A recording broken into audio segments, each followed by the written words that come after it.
Welcome back to another review, this time for the anime Nippon Sangoku, which had 12 episodes and was airing in spring of 2026. Synopsis on any list. A revolution sparked by nuclear war, natural disaster and misrule leads to the collapse of Japanese society. The country splits into three nations vying for hegemony, and the Sengoku era begins. Aoteru Misumi, a former agriculture officer, vows to reunify Japan. He rises through the ranks with only his knowledge and eloquence. Witness the legend of the man later hailed as a genius strategist. Now this one came a little bit as a surprise. I did not hear a lot of fanfare around this one. So whenever I was watching it, I had to get used to the art style. Here I had some showcases of the art style. It is something I am not really used to. It has a specific, it just feels a little bit weird. I'm not used to this art style.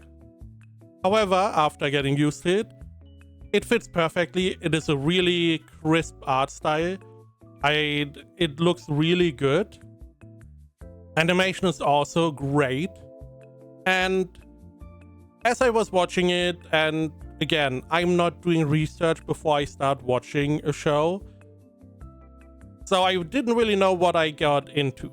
But this is, as is described here, a lot has happened in the world which led to Japanese society collapsing, and we have these three nations that vie for hegemony. Now, technology is a little bit weird in this show because this is essentially modern day, but through the collapse of society, we got thrown back technologically somewhat. So we do have pieces of modern technology, but we have a lot of old stuff as well. Like we're using swords and somewhat not modern day military tactics. Essentially, as examples, this is about war and fighting, so we have a lot of fights. I did not see any cannons as example or artillery of any kind. So it's a mix of old, I'm assuming Sengoku time period, and modern technology in some cases. As examples, there are greenhouses, but seemingly it's not that they can make some, they just salvage some greenhouses from the time society was alive and well. Nonetheless, our main character, Aoteru Misumi, who is the guy on the right here, not on the left, which is interesting. So you see him down here. The guy on the left is Yoshitsune Asama. And Aoteru, he is an agricultural officer. Now, this is how this show starts. There's a reason he then goes and tries to reunify Japan. His wife is very supportive of that. His wife is seeing the potential he has because he's very smart and he's able to, at least at the beginning, we see him use the topology of his area to his advantage, or he tries to at least. Naturally, as an agricultural officer, you only have so much power. You need to convince the people above you, and that can be difficult. Nonetheless, stuff happens and he is trying to reunify Japan by joining the army. Now, I have a picture of the three countries. This is how this works. Sorry for the flashbang. So our main character is in Yamato, which is blue on the bottom left. And this season is about Yamato and Sei, the one in yellow, mostly. Those are our two main characters in the form of the nations. And we get to see how our main character Misumi, he joins the army, he slowly climbs, but he's not really necessarily the main character. We have a lot of interesting characters that we get introduced to, as we see down here. We have Denki Taira, which is, he has a lot of stuff. He tries to do a lot of stuff. He is the Taira family has a lot of power in the Yamato government because they are always like the right-hand man of the emperor. They slowly but surely were able to amass a lot of power, a lot of influence. So they are very powerful. We have Mitsuhide Ryomon, who is essentially the leader of the Border Corps. And this is what Misumi tries to join. He is a very famous commander. He led the Yamato army to a lot of success. And his strategist is Yasuaki Kaku. He's the strategist of the Border Corps. And again, the story is not necessarily only about Misumi, but about a lot of these other characters. How, you know, how they command their troops and how the fight evolves. This is about essentially the conflict. We see what happens with Sei. Sei, you know, there is a reason we come into conflict with Sei.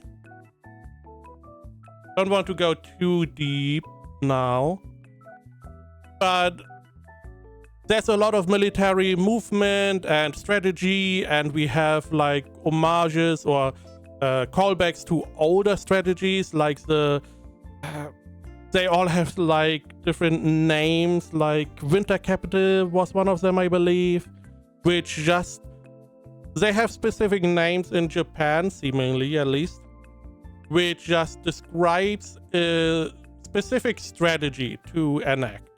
Like retreating, one of them is retreating back to the capital to lure the enemy into your area and let the winter overtake them and weaken them. So you can then fight them in a weakened state.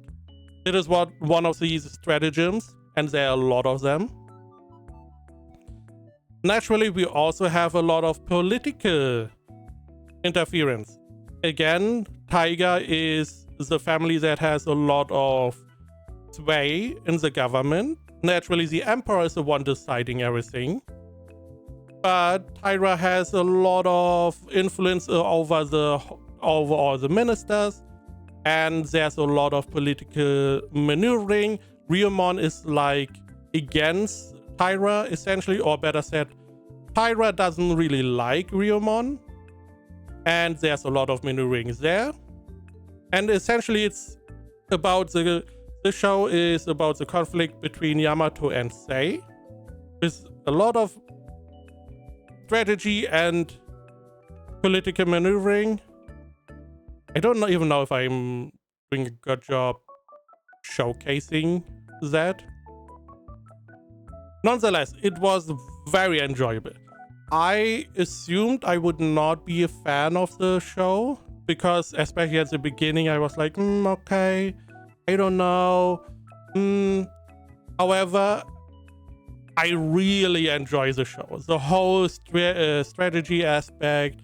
At the beginning of each episode, we see where the troops move to and why they're moving and who's in command of the troops. It's not like a whole blob is moving. It's like, okay, we have a main force and this is commanded by this person.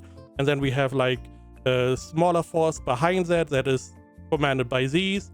And we have like a lot of different stratagems being used. The whole, you know, more or less luring enemies into traps, or trying to lure enemies into traps, or faking stuff, or attacking in a specific way. It's very interesting. I really enjoyed it. Especially because all of our characters seem very capable. All their actions, in my opinion, made sense. How they would act and react. And it really led to, I feel like, one of the best animes this season.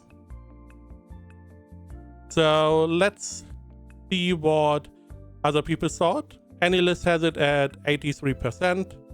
My anime list has it at 8.57 with 20,000 users. This is a fantastic rating, I would argue. For me, I would, similar to my first impression, give Nippon Sangoku a 10 out of 10. It's 10 out of 10 for me is a show that I would recommend unasked, essentially. And this, I feel like, is one of the best shows we have this season. Art style is really good, animation is fantastic, the characters are really good, the story is interesting, intriguing, the whole political and military maneuvering is fascinating. This is just a fantastic show, and I would highly recommend you to watch it.